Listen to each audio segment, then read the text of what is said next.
Good morning, everyone, or afternoon, if that's the case. This is John Kogan. I'm the CEO of Performative, the online community for corporate finance, accounting, treasury, and related professionals. First, I would like to welcome everyone to today's webinar, Budgeting and Forecasting for the Middle Market. Size no longer matters.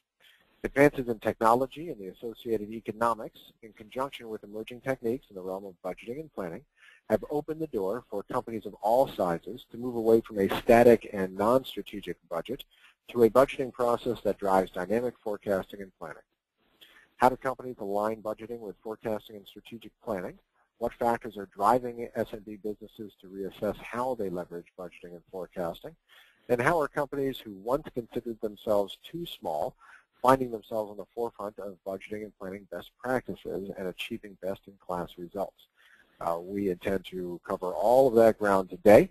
We've got some wonderful speakers who will be joining us, and I'll be introducing a little bit later to tell these stories.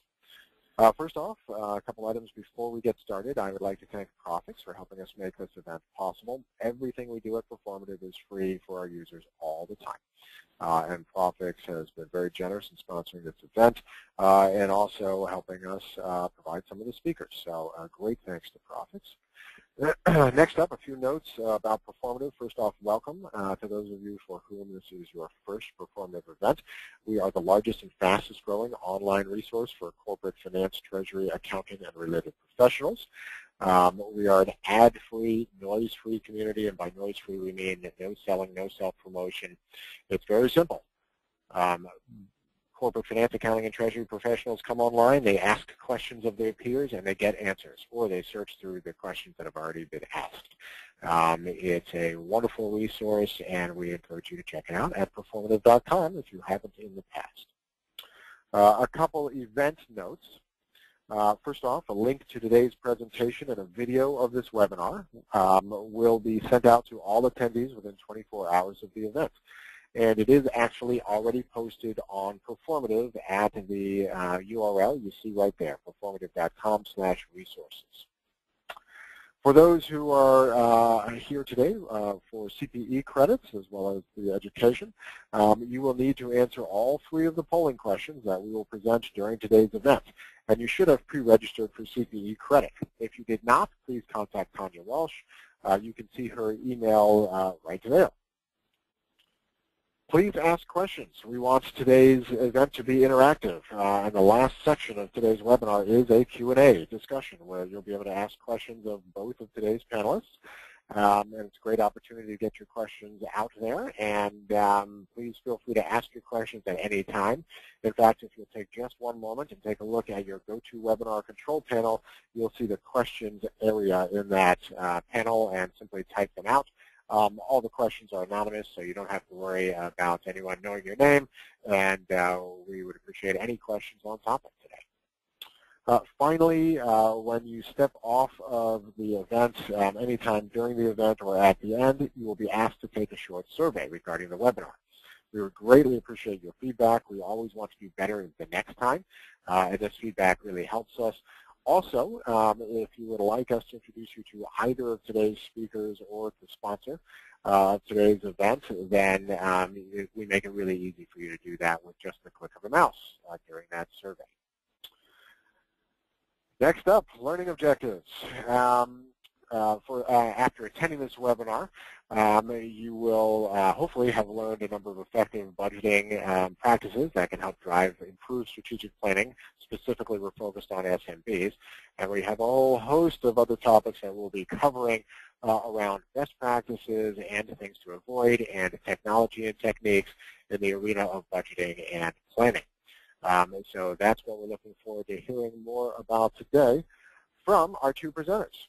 And starting us off this morning, it's my pleasure to introduce Dallas Moody. Dallas is a director with Carlson Management Consulting in its Boston office.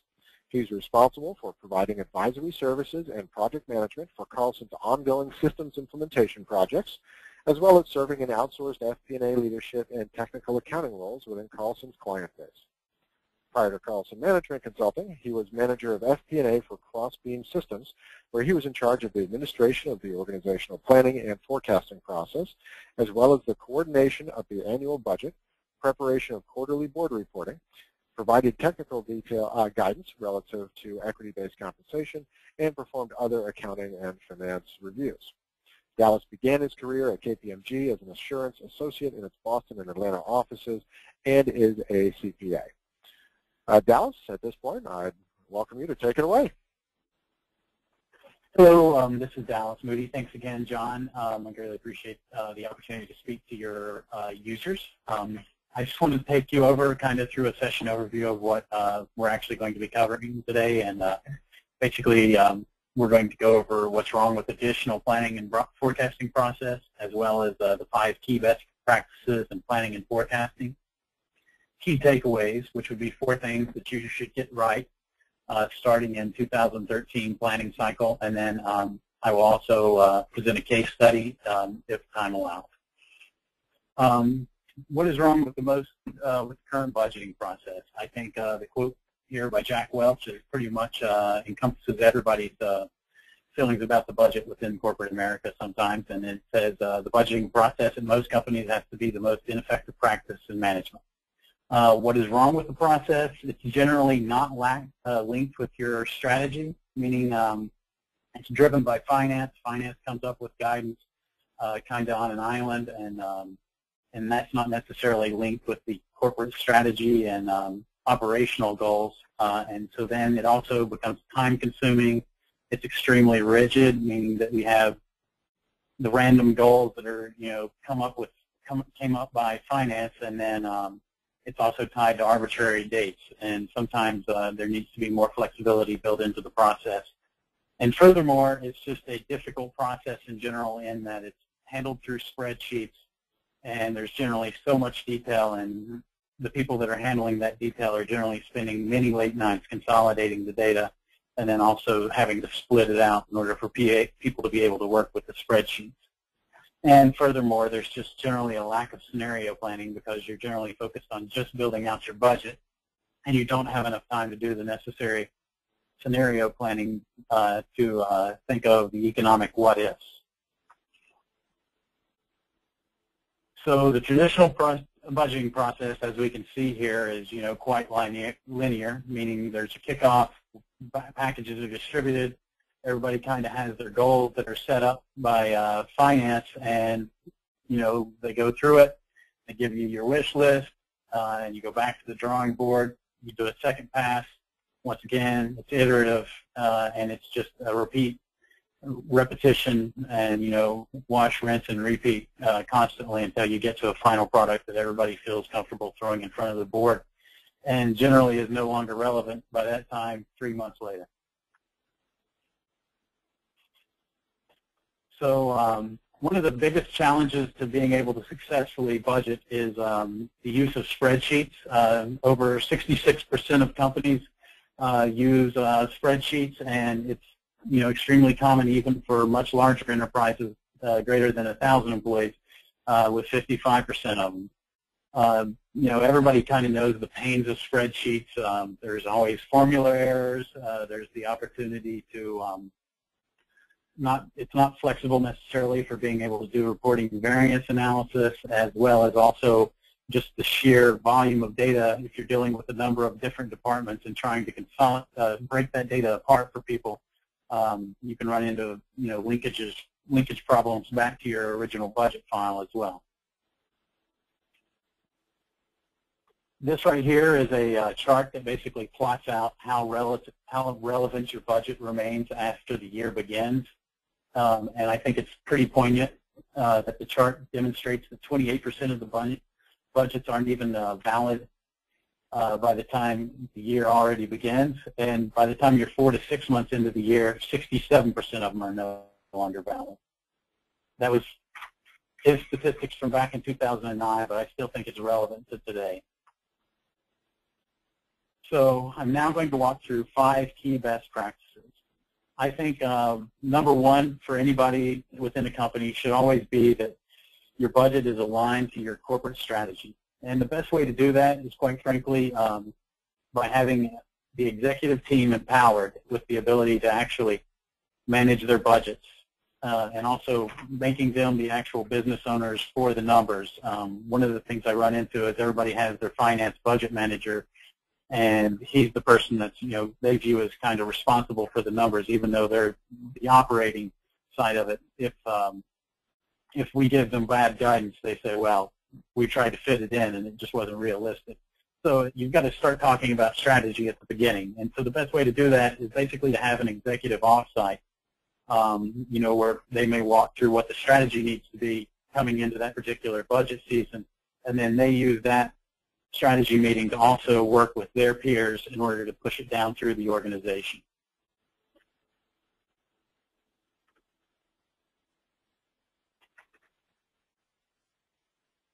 A key component of that should also be that your strategy shouldn't just be short-term. It should also be long-term. In particular, I think companies in general have a look and a slant towards the current quarter performance. Part of that is driven by the current economic climate, as well as quarterly reporting driving the market as well. And you should really build a 3 to 5 year outlook into your planning process. You're probably going to model this a lot differently than you would the near term, and you're going to be driving it a lot off of assumptions made off of your near-term outlook, which would typically be a year to year and a half out, and then drive your longer-term planning based off of revenue growth percentages and expense growth percentages relative to revenue for those time frames. In addition, you should also kind of look at what's happening within your competitors and make sure that your metrics kind of line up with them, and if you're not in line with that, why do you have the variance and why is it reasonable?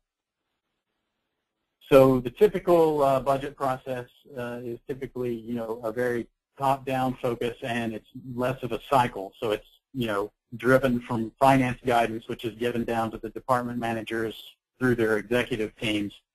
And the ideal scenario would be that you're setting your strategy, you're building out your financial budget relative to that strategy, you execute on it, you look at what happens, and then you go back and revisit it as you're moving through the year. And so it's really moving more towards developing a rolling forecast methodology.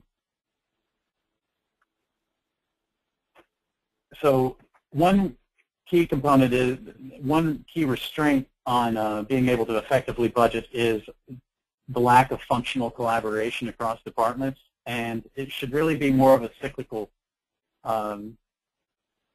cycle and process versus a linear process. And in that instance, one thing that allows you to have greater collaboration than a spreadsheet might allow is to possibly be implementing a budget platform that allows everybody to be involved, have their own login into it, and being able to update the data accordingly. It requires finance to be willing to give up a little bit of control possibly, but ultimately finance generally within these products typically has the ability to approve or reject the budget and require resubmission. So it's a collaborative effort, and it should really be that finance is a partner to the business versus, just kind of handing down guidance and then somebody's stuck with trying to figure out how to get the round peg through the square hole. So the collaboration process should typically be reversed from what is shown here. You should first empower your budget owners. Then you should align the strategy and operating plan. Build a culture of accountability where it's no longer finance pointing fingers at the budget owners and budget owners pointing fingers at finance, because if you've empowered the people in order to make the inputs within their budgets, then it's no longer a finger-pointing exercise. There's joint ownership. And the key part is to ultimately get through the solution that you use to empower your budget owners to get their buy-in, and also get their buy-in to how you perform the budgeting cycle.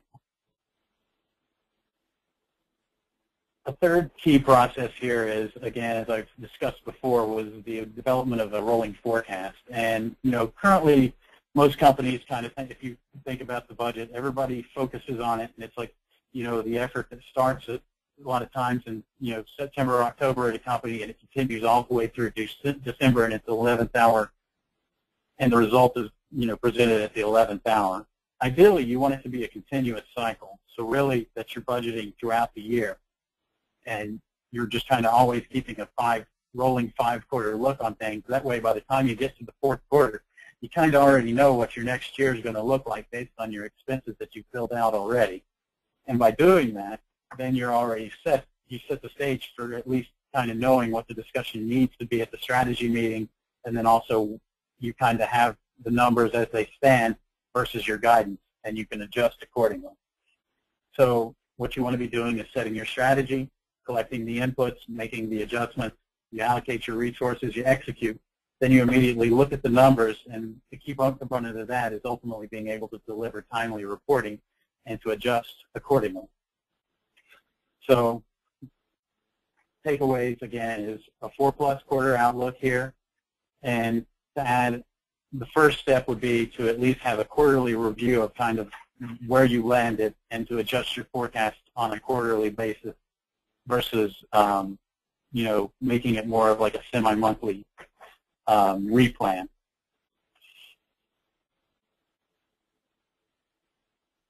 And again, by reducing cycle time, it allows you to move from, it gets rid of the 3 to 5 month planning cycle, and it will, with the correct solution, you will actually be able to reduce it to where you're able to do a replan on a monthly basis and do a monthly reforecast, and that will allow you to adjust your expense planning and ultimately be able to move into a budgeting cycle. And it should be the pain that it is currently, where it's everybody's efforts are focused on doing the budget on the side from while they're also trying to run the business. And you know, generally the 4th quarter is where we're also trying to hit the big number for the year. And another key component of budgeting and forecasting is that generally some people make their models so complex, and they're trying to forecast expenses down at the account line level detail.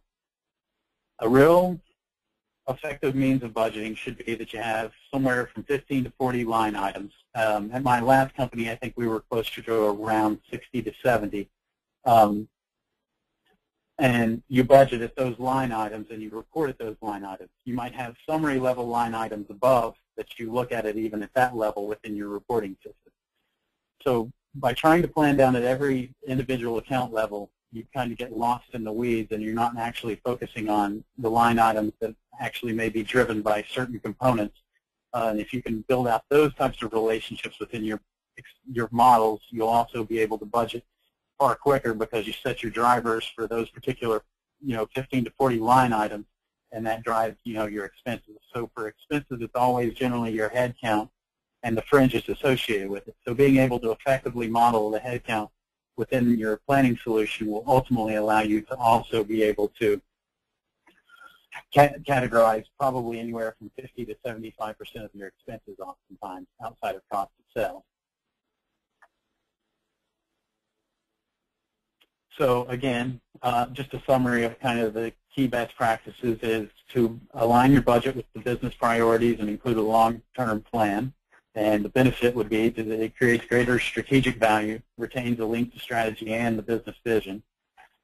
To also drive collaboration across the group, and that basically allows you to improve the accountability as well as the execution. If you've only got one person within FP&A, it's very difficult for them to maintain the model for everybody.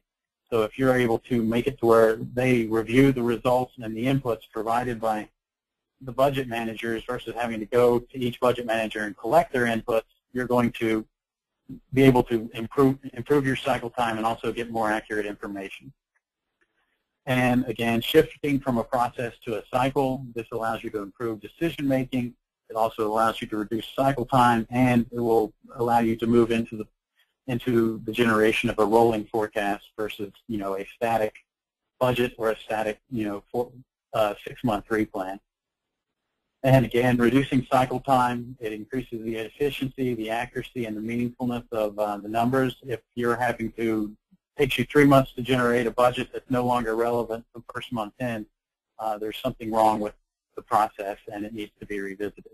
And being able to balance the detail and value that you input into your budget and really focusing your financial teams on their ability to generate analysis related to expense drivers and revenue drivers versus just out there gathering data to input into a model that gives them a picture of an expense that was relevant about a month past.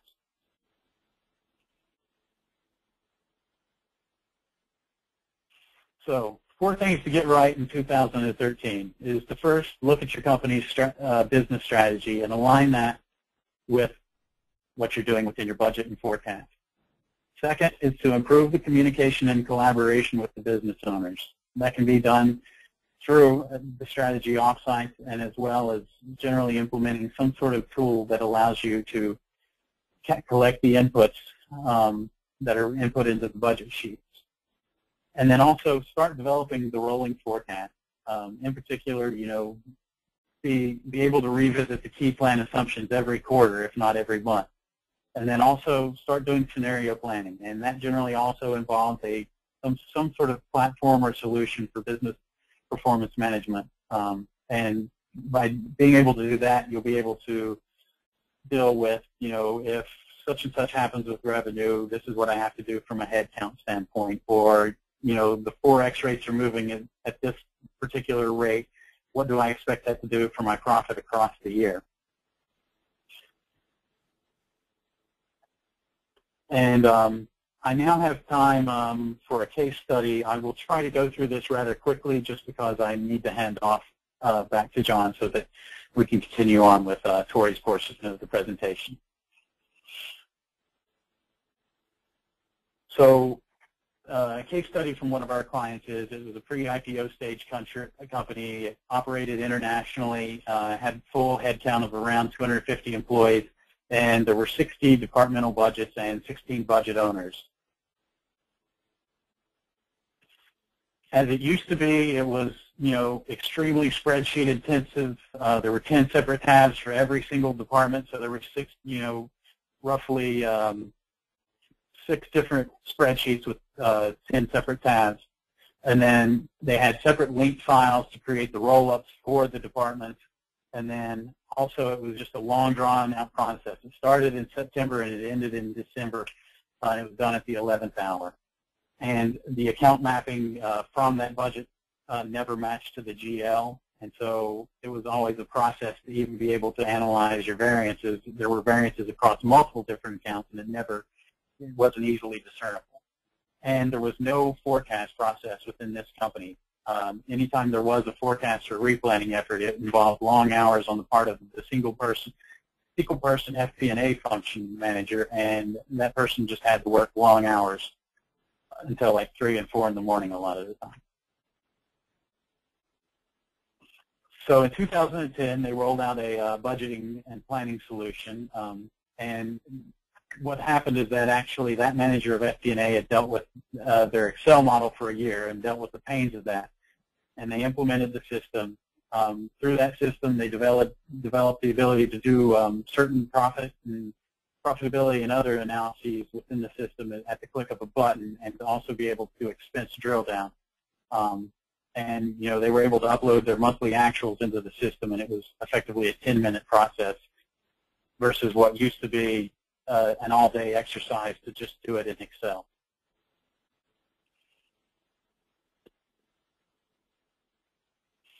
So the best thing you can do is ideally to be able to eliminate Excel from your planning cycle. And then if you're implementing a system, make sure you align it to your GL for reporting and planning at summary levels, if not at the account level. And then also make sure that it's easy for you to interface between your planning system into if you're not using the planning system as your reporting system, make sure that it's easy to interface the data from your planning system into your reporting system for variance analysis.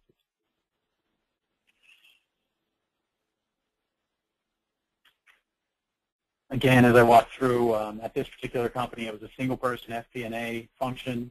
So by having the business owners give their input, it wasn't just required; it was an absolute necessity. At this particular company, the finance would set guidance for bookings, revenues, and OPEX targets. They would go off for an offsite, come back, and then everybody would work on their plans, and they would push down through to their directors to get to the final plan. Typically, there was generally one iteration presented at the senior management meeting, and then there would be a couple of financial iterations afterwards. that didn't tinker much with the expense line, but more looked on the scenario analysis.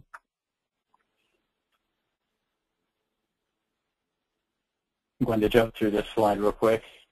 And so, again, by doing rolling forecasts, the FP&A manager was able to partner with the business owners, and there were really, certain areas such as engineering that they managed their own budgets to a degree, and then the FP&A manager, basically dealt with the rest of the company, and it allowed them to have significantly more bandwidth to be able to handle the ongoing analysis. In particular, if there was any sort of thing for due diligence or a restructuring, they could easily, quickly do that versus having to be focused purely on updating a budget template. And then they were also able to provide a weekly report that showed the spending by category, how it changed within the various departments for management reporting. And it was quite easy for them to use this budgeting solution that they implemented to also be able to do the quarterly forecast to prepare for board reporting or internally.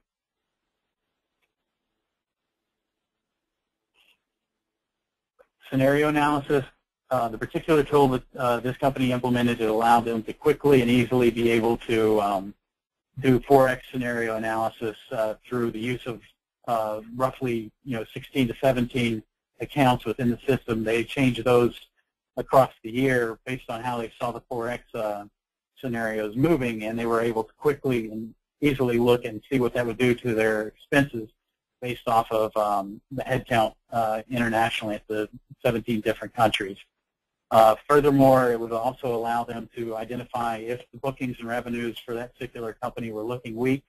They could quickly look at it and be able to decide whether they delay, non-reoccurring engineering costs for a quarter, whether they implement a hiring freeze or a reduction in force. And it replaced the tedious process in Excel of having to create multiple budget versions in an Excel file and making sure the linkings worked correctly. And then if somebody wanted more detail based on what you summarized, it was virtually impossible. And that is my presentation.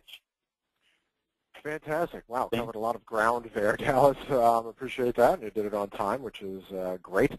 At this point, we are going to go ahead and launch the first of 3 poll questions. Now, if you're here to get CPE credit in addition to the education, then you need to take these polling questions. So we will have 3 of them. And even if you're not, I'd like to go ahead and invite you to take these polling questions. They're purely statistical. It's completely anonymous. And we'll actually revisit this for everyone to see, so you can see where your peers are weighing in as well. So if you don't mind taking just 10 seconds to take a quick peek at and answer this question, I'm going to launch another poll in just a moment, and then at the end of today's second presentation, we'll have our 3rd polling question. So at this point, I'm going to go ahead and close down this first polling question, and I'm going to launch the second one, and then we'll introduce our second speaker at that point. So here we've got a second question, which is, as it happens, related to the first question.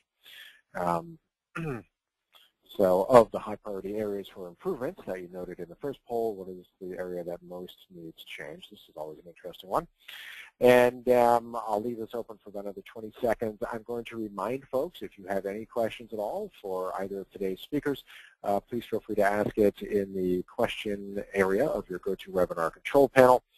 We did have someone who was probably a late arrival ask, will soft copies be available? And as a reminder, yes, soft copies will be available. This presentation is already posted on performative.com/resources, and we will send an email to everyone with a link to the soft copy and the video of this webinar by tomorrow. And with that, I'm going to go ahead and close down the second poll and get moving on to the next presenter. So at this point, it is my pleasure to introduce Tori Weisenberger. She is controller at J.F. Brennan Company, Inc. and Brennan Marine.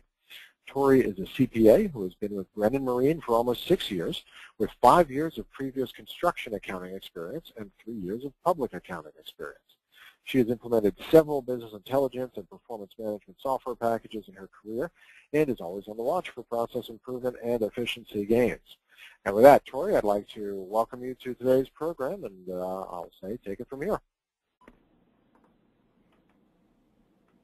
Thank you, John. I appreciate the opportunity to speak to you today and tell our story of success. Great. Our CPM solution has really been a great success at this company. Just a few moments, for a few minutes, I want to just give a little background of the company. J.F. Brennan and Brennan Marine are sister companies. J.F. Brennan Company has been around for almost 100 years, since 1919, and we provide marine construction and environmental remediation services. Pretty much about anything you can do above the water, construction related, we do on the water or under the water. Brennan Marine was established in 1984, and they provide inland port management services. So they operate harbors for either utility companies, coal distribution facilities, places like that use barge transportation on the Mississippi River. Brennan Marine has approximately 43 employees and is about $8 million in revenue. And throughout this presentation, I'll be referring mostly to Brennan Marine because that has been the vast majority of what we've implemented through our CPM solution. And we have approximately 50 customers in three different harbors that we operate along the Mississippi.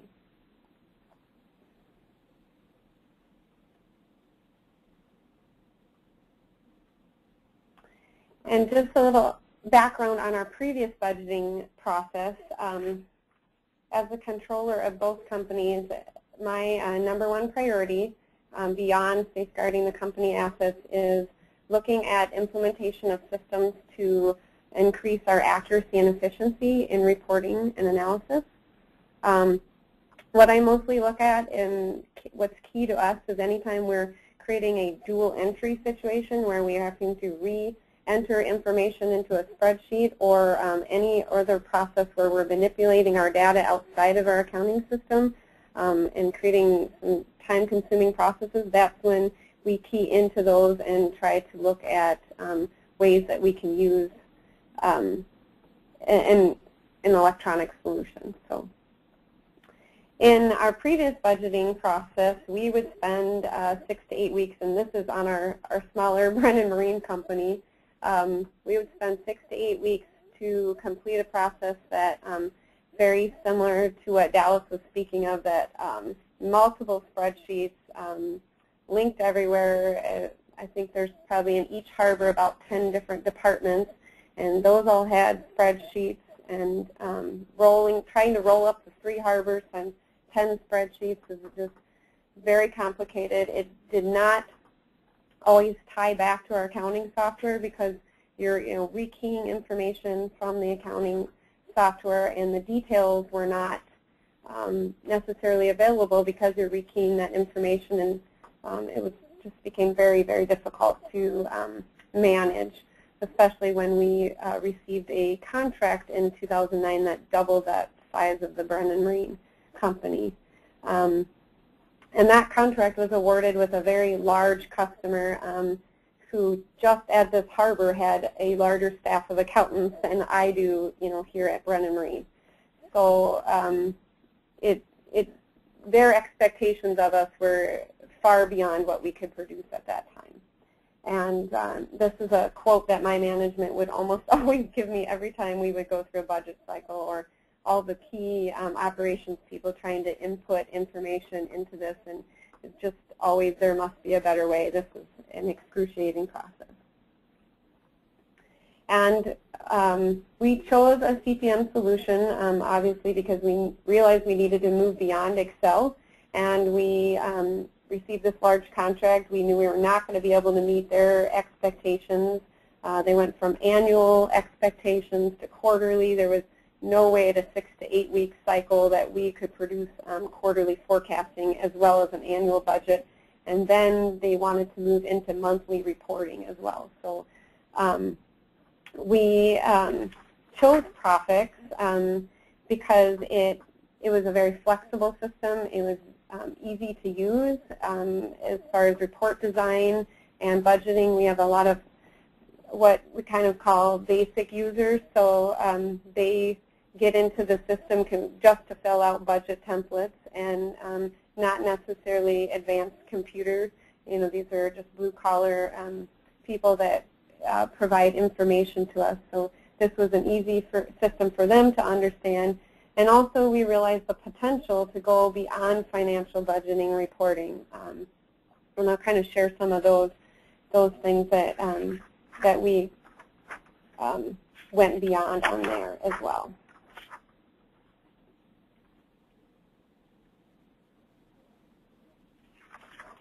And convincing our team during our implementation process, it was very easy to convince management that we needed to go with a CPM solution, and Profix was the one because our current system was obviously very unreliable. It was time-consuming for them. They all, had different spreadsheets, and we weren't giving them feedback in a timely manner either, because by the time we would produce this and get the information back to them, it was 2 months old, and I think Dallas had some great slides in there as well, as the information wasn't even accurate anymore by the time we were getting back to them. Things change really quickly, especially when we're in the middle of our season. Our implementation with Profix took 5 weeks initially. We spent 2 weeks on site and 1 week remote, and then in between those time periods I spent 2 weeks creating a lot of the templates and reports and the budget setup on my own, and that was purely my choice as a learning process because I'm a very hands-on person, and I wanted to be able to learn Profix that way. They were definitely there for us the whole time, providing support and training throughout the entire process, but I just wanted to be able to do some of that on my own. And so don't be scared of the time commitment. I chose to do it that way. They're definitely more than willing to produce all of those templates themselves. And once we began using Profix, it just sort of snowballed from there. I kind of like to say it's my job security because we're always coming up with different ways we can use the system to improve a process. And so the rest of our implementation sort of came in phases as we came up with an idea or basically a strategic objective we wanted to meet.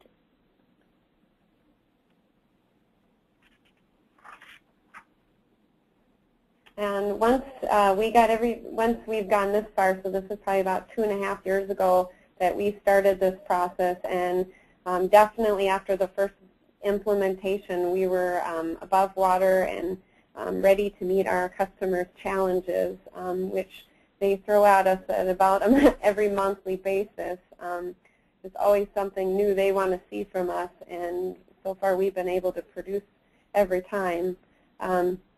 But we immediately were able to see results as far as the accuracy. We had actually gone through an internal audit from one of our major customers, and when we were in Excel and pretty much failed miserably at it just because anytime they wanted to see line item details, it just seemed to be that we weren't always that, it wasn't always that accurate, or the information in the accounting system had been manipulated in a different organization than what we were presenting them. So it was really hard to pull those details together even sometimes during that audit. And we got through it, it was fine, but it could have been a lot easier if we had the right reporting information. And during our evolution through Profix, we actually just finishing up one this week. We usually used to start about 2 months ago, so we could finish for a meeting we have mid-August. And unfortunately, which actually was good that we have Profix, because we got our forecast information from our customer very late, and we had about 1 week to get through this whole cycle, and we still have our regular jobs to do during that time too. So we were able to do it. We pulled through, and obviously it's just you make one change and it just ripples through everything, and there's no connectivity issues of Excel. There's no dual entry. We're just directly connected to our accounting system. We update tables through our from our accounting system, and we just ran through the budget process. Have a great workflow set up, so it just prompts each step along the way, and also allows us not to go out of order as well. Complete things before they need to be done.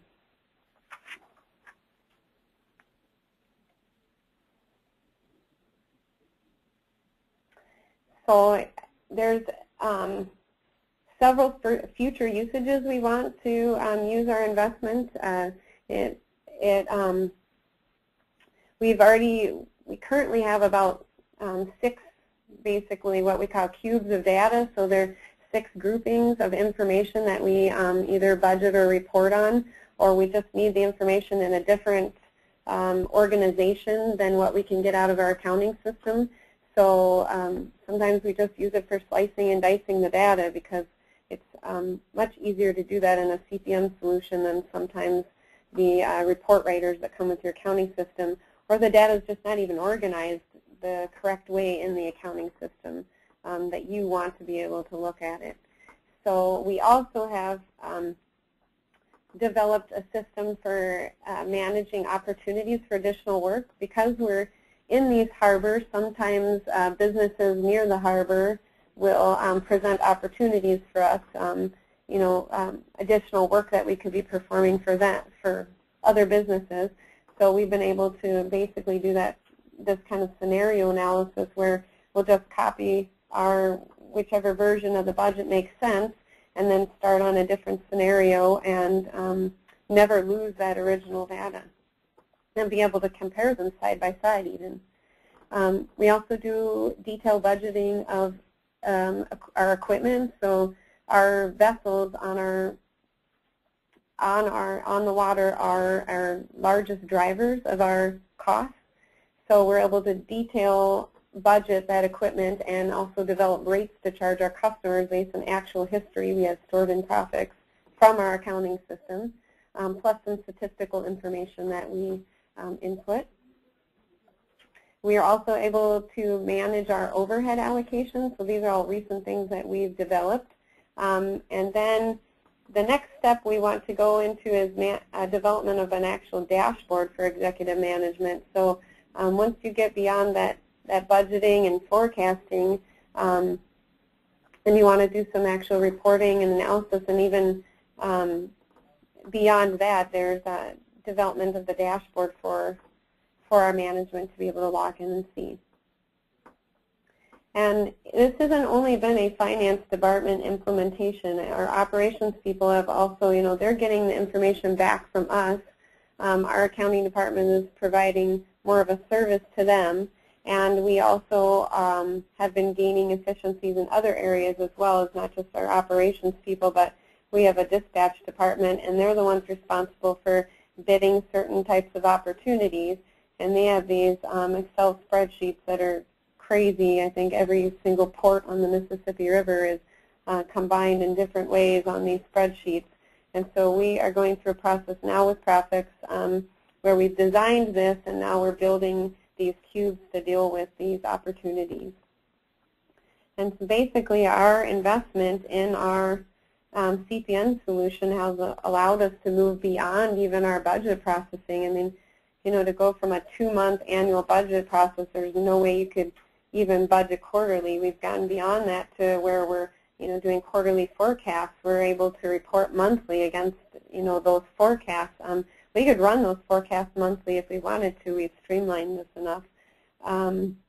It just allows our management to make better decisions because they're getting the information back versus an original budget in Excel that we're trying to either key into our accounting system or pull information out. It's very hard to do that budget to actual reporting when you're in Excel.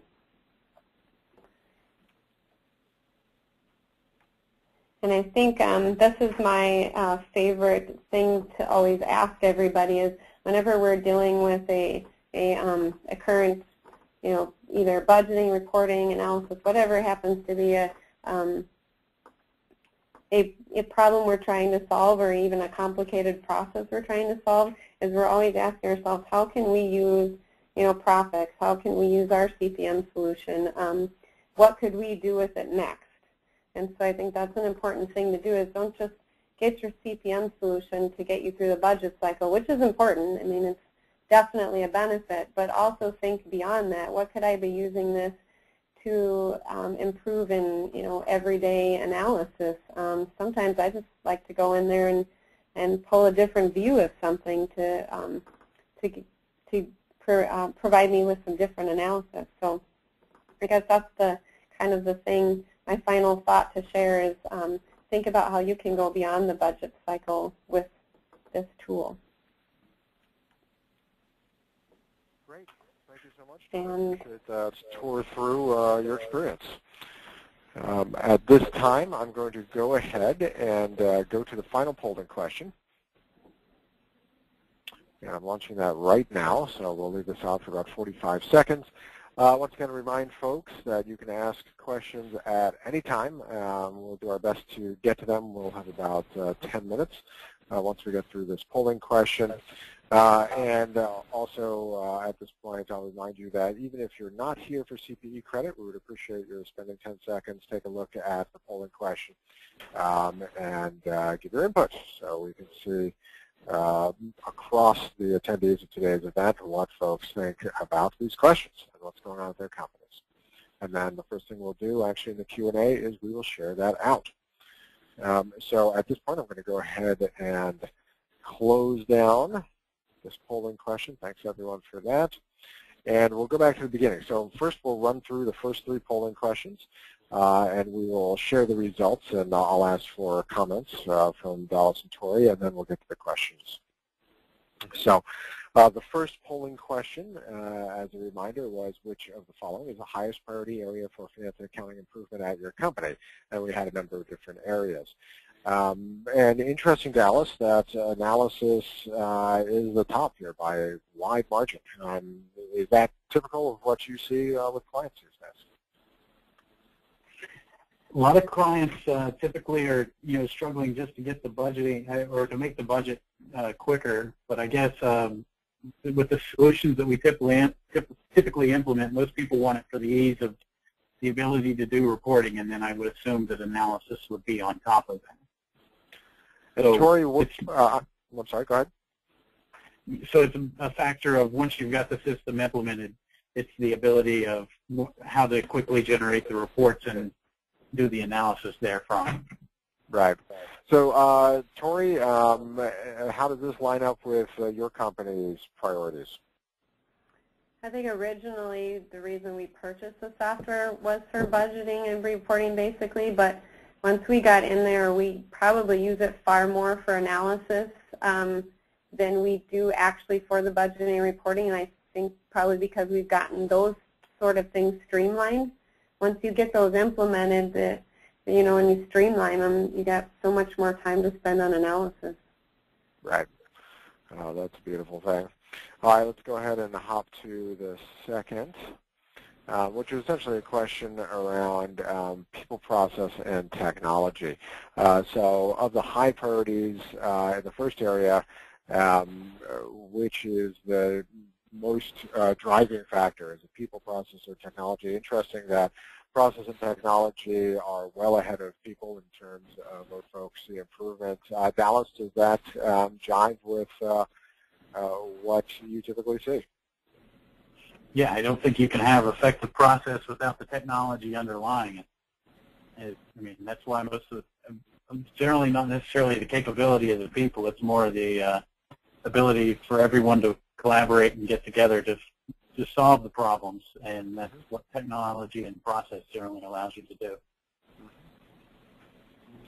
Tori, did you have to invest much time and energy and even money in On the people side of this process, when you updated the platform, and it sounded like you had far more people now touching the budgeting process because you were able to push it down to more of the sort of line level and business folks. How much attention did you put on the people side of the equation? I would, no, not very much. I think it was more in the process and the technology, for sure. We have the same amount of people working on our cycles as we did before our CPM, probably even less, actually. Mm-hmm. I guess from an accounting standpoint, far more people in our operations are more involved as well. Gotcha. And then finally, our last question. And the question here was the collaboration between finance and operations, which is often where we see the touch points in the budgeting process and forecasting and planning. Non-existent, limited, acceptable but needs improvement, or where it needs to be. Dallas, is this typically what you see, or do people more frequently come to you when something's just completely broken? I mean, we've had clients come to us without a budget process at all, and I mean, or it's done at a high level just by finance.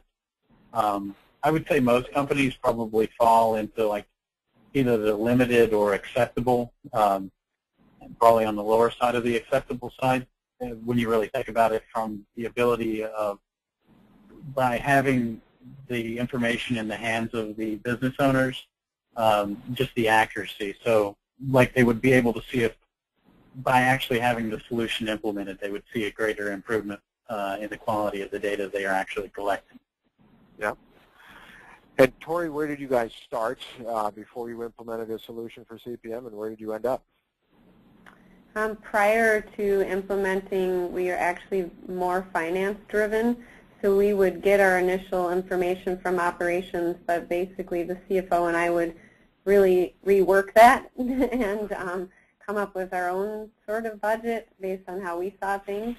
So now there's a lot more involvement and from our operations folks. So, and I would say more accuracy too. They really know what's going on. Mm-hmm. Okay, so that's a quick look at the polling questions. At this point, let's go ahead and hop into the Q&A. Tori, how long did your selection process for a new platform take, and were there major bumps along the way, or major learnings, I should say, that you'd want to share with folks from your experience?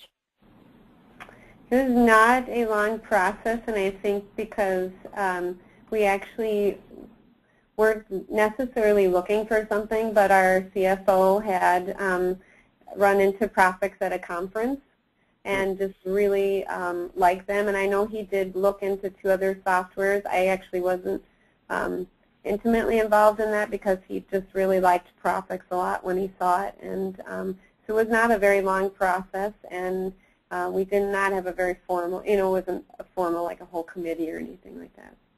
Mm-hmm. Dallas, how long do you find a quote-unquote typical evaluation process takes if folks are looking for a new platform in this area? Well, in my predecessor company, I can speak to that one probably best. It was, I think they had probably looked for, I mean, we evaluated like 5 vendors, and I think it was probably over a month in total at the most, and that was, having them come in, do the demos and everything. So it was probably, and then they got down to 2 vendors, and that's how and then they really, it was a matter of determining what the implementation was going to cost between those 2 vendors. That was the key in selection criteria. Dallas, in terms of on-premise versus cloud, is there much available in the cloud these days for CPM solutions, and what are you seeing clients looking at most often?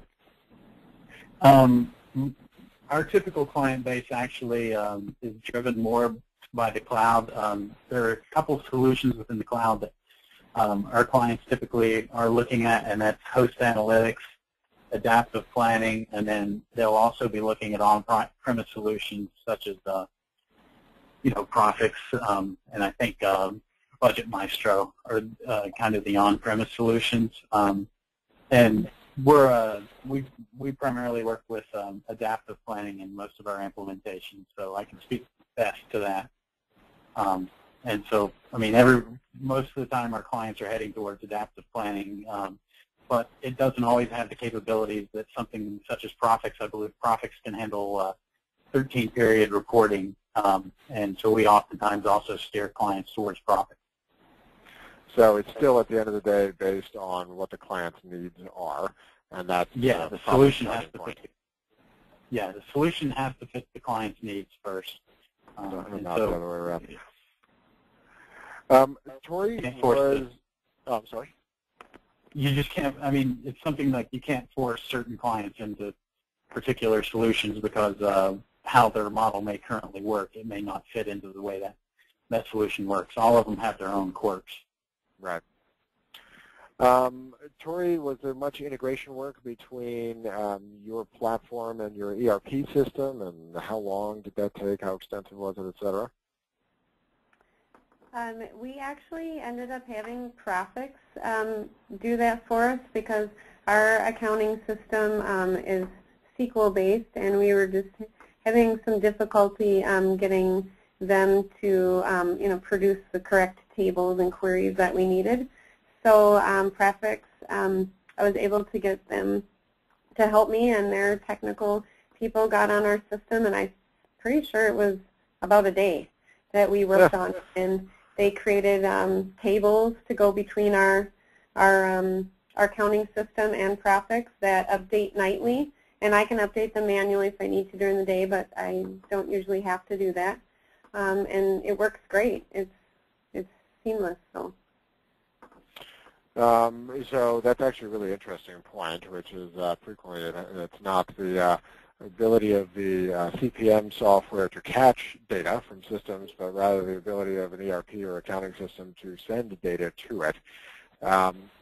Dallas, do you find that integration is typically a major issue when it comes to selecting a platform?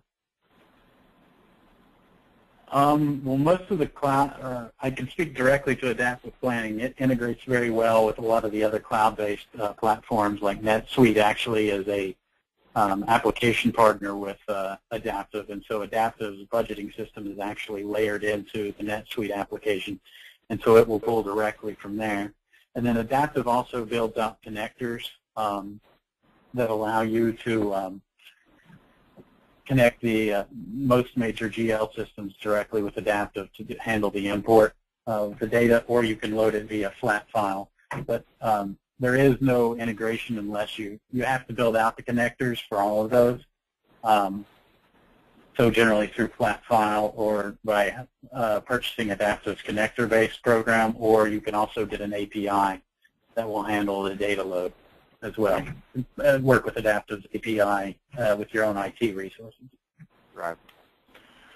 Gotcha.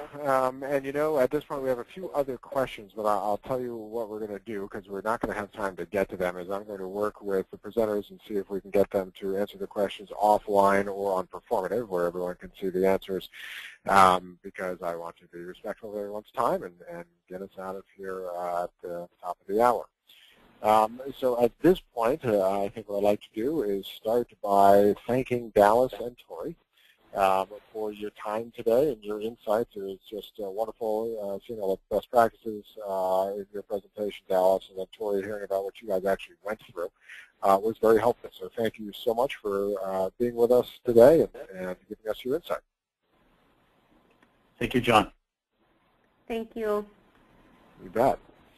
Thanks, of course, to Profix for sponsoring today's event and enabling us to do this and everything we do at Performative at no cost to the users.